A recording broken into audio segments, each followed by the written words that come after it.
je voulais juste vous retenir encore 5 minutes de plus pour vous poser une question très indiscrète sur toi, Abdou, de la librairie Préface. Je voulais savoir, c'est une question d'ailleurs indiscrète, et donc tu peux ne pas y répondre. Je voulais juste savoir comment on peut faire entrer, parce que quand même tu es libraire, et donc c'est vrai qu'il est plus cher par l'intermédiaire de CDPL, mais comment tu t'y es pris pour créer une demande de ces éditeurs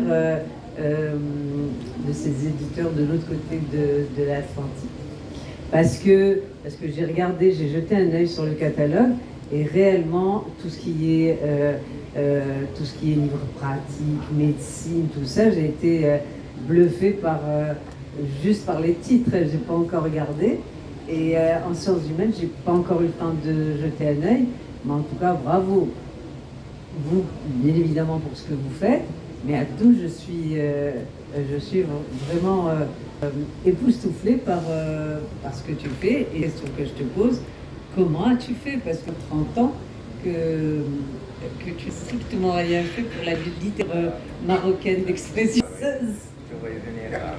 Je te voyais venir.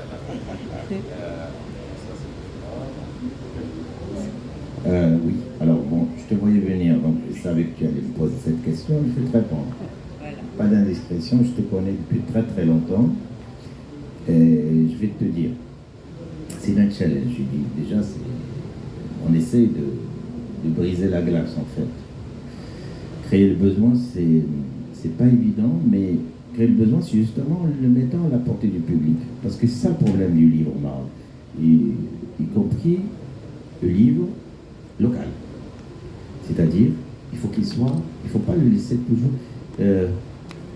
au même stade. C'est-à-dire, le livre des années 80, c'est pas le livre d'aujourd'hui. Hein. Le lecteur d'hier, c'est pas le lecteur d'aujourd'hui. Celui qui parle de la littérature carcérale des années, je sais pas quoi, des années 70, c'est plus le même lecteur. Donc voilà.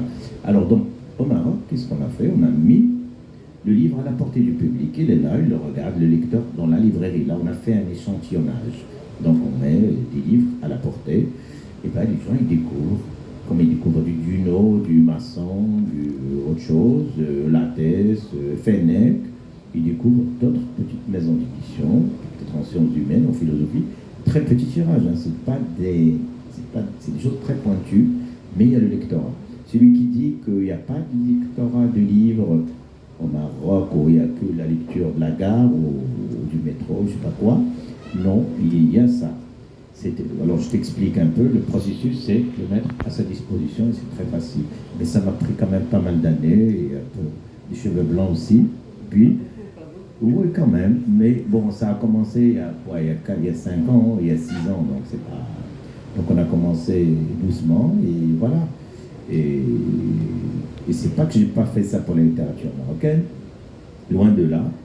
C'est que la littérature marocaine, et je vais te rendre la monnaie tout de suite, c'est que ça n'a pas beaucoup changé en qualité. Je parle pas de la qualité contenue, pas les œuvres des auteurs qui sont très respectables, mais le travail artistique de la finition. C'est-à-dire le public a changé, et il y a des gens qui sont encore au logiciel d'il y a 30-40 ans. Le public a changé, tu vois très bien que ça vire vers l'anglais. C'est-à-dire dans 10 ans, le Maroc sera anglophone. Il ne faut pas se tromper, ça on le sait, c'est inéluctable, c'est comme si on est sur une pente 60 degrés, on ne va pas stopper. Donc il faut que les éditeurs locaux, l'association des éditeurs, fassent ce qu'elle a à faire, national. En ce qui concerne nos amis qui sont là, outre-Atlantique, il y a une écoute, ils sont intéressés, ils trouvent que pour un pays de 14 millions d'habitants, il y a 6 millions de francophones, 5 millions, 8 millions de francophones. L'Afrique, c'est bientôt 700 millions. Au Maghreb, c'est 110 millions, donc le calcul est déjà fait. Il faut juste trouver la manière de le faire. Voilà, je crois que si je suis le premier J'en suis content, j'en suis ravi. C'est bien. Si je réussis, c'est bien. Si j'échoue, bon, j'aurais déjà essayé. Et voilà, c'est tout. Voilà. Je te remercie pour ta question. Hein. C'est toujours. Voilà, t'adore. En fait, si je peux ajouter, le travail d'Abdou est d'autant plus remarquable que vous êtes habitué à cette omniprésence livre français au Maroc, comme au Maghreb, comme en Afrique francophone. Alors, pour nous, d'essayer de trouver une petite place dans cette immensité francophone qu'incarne la France auprès de l'Afrique francophone, c'est tout un défi. Et Abdou, il travaille, il dit modestement, Abdou n'est pas modeste. mais c'est un travail de longue haleine et on espère participer.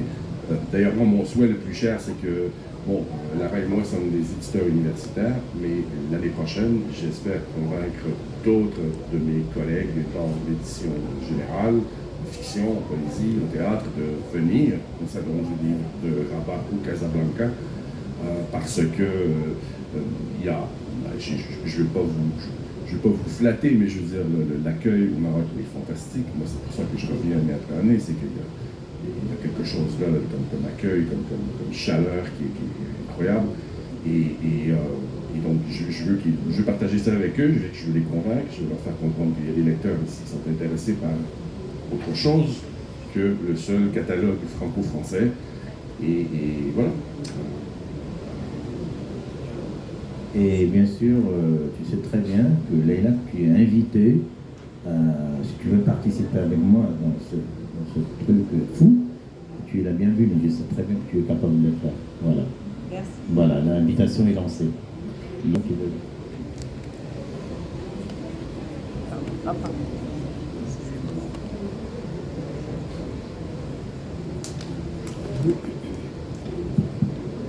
Oui, je voulais tout simplement poser la question, est-ce qu'il y a un lectorat au Québec de la part de la communauté maghrébine, disons, parce que certainement qu'avec l'aide de la traduction, on peut faire circuler des romans récents au Maroc par de jeunes auteurs et qui peuvent être traduits sur place, puisque la traduction coûte moins cher au Maroc par rapport au Canada. Et donc, ce serait une sorte de promotion auprès de la communauté marocaine, maghrébine ou africaine en général, sur des thématiques très importantes aujourd'hui au Maroc. Je veux citer un auteur qui s'appelle Farid Laroui. C'est un auteur qui écrit en français, en hollandais. Il est professeur en Hollande et il a écrit des romans avec des thématiques marocaines.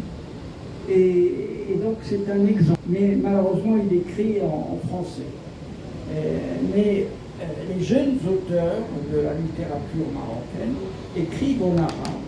Et c'est sérieux, disons. L'idée est de l'exploiter, de pulser, en quelque sorte, pour que la communauté des Maghrébins puisse être au courant de ce qui se passe dans leur pays d'origine, je veux dire. Voilà, c'est ce que je voulais dire. Merci. Ouais. Merci pour votre question.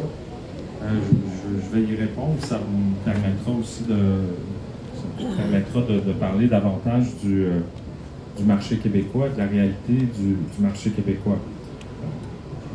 D'abord, le marché québécois, on vit avec les Français aussi au Québec. Donc, la part du livre français dans l'écosystème, dans la chaîne du livre au Québec, elle est très importante.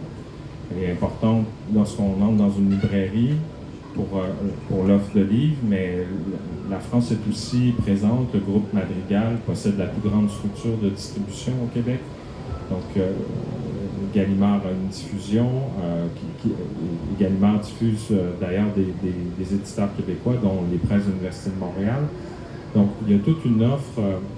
Beaucoup des auteurs marocains, francophones ou arabes, beaucoup des auteurs qui écrivent en arabe sont traduits en France et nous arrivent au Québec par les voies de la traduction, par les voies de l'édition française.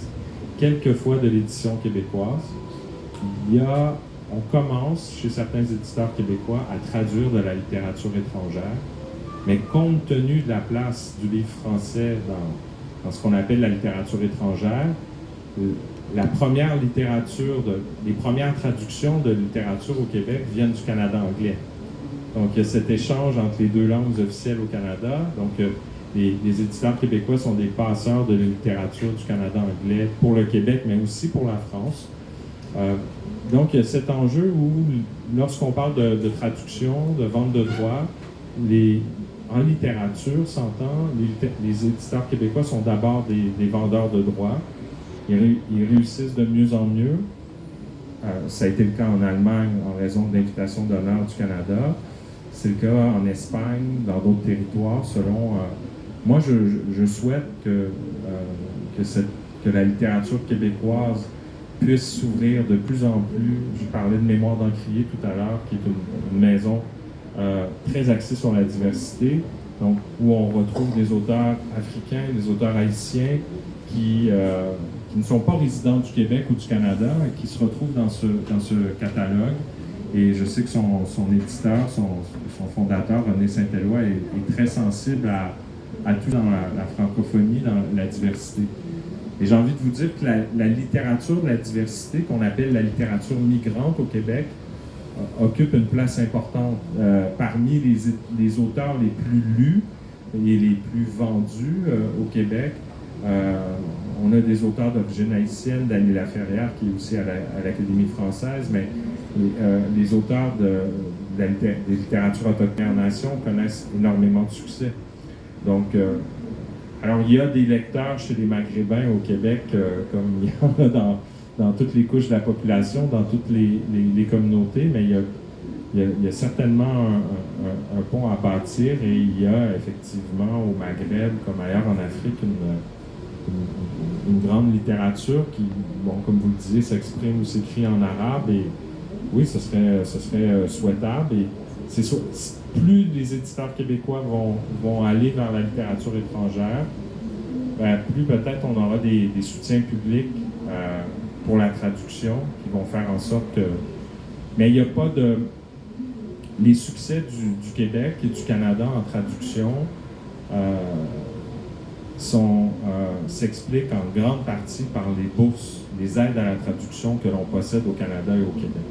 Et de plus en plus de pays européens de même taille que le Québec, la Croatie, la République tchèque, partout ailleurs dans les Balkans et en Europe centrale, ont des aides à la traduction.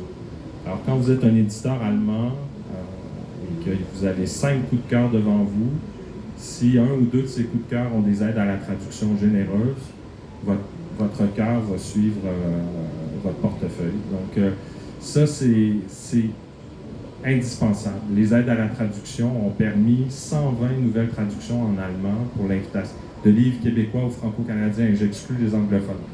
Donc, ça passe par... et ça fait partie aussi des échanges, puis comme Patrick, on veut que plus d'éditeurs québécois viennent, et qu'à la prochaine rencontre professionnelle, au prochain ciel, peut-être qu'on pourra parler de ces aspects-là, comment les éditeurs québécois ont percé en partie en Europe francophone ou réussissent la vente de droits, de manière à ce que les éditeurs marocains ou ailleurs au Maghreb puissent s'en inspirer. Ce matin, il y avait une présentation autour de la labellisation des librairies. Et on a fait l'éloge de la loi 51 du modèle québécois. Ça nous fait toujours plaisir parce que on est des acteurs du livre, mais on est des acteurs très, très actifs, pour le dire comme ça, et on défend la culture, défendre le rayonnement, on ne peut pas prendre de repos. Alors on comprend très bien la situation des éditeurs marocains et des éditeurs africains. Donc dans ces questions-là de littérature, on vient vraiment en ami, en allié à l'écoute de ce qui se fait ici.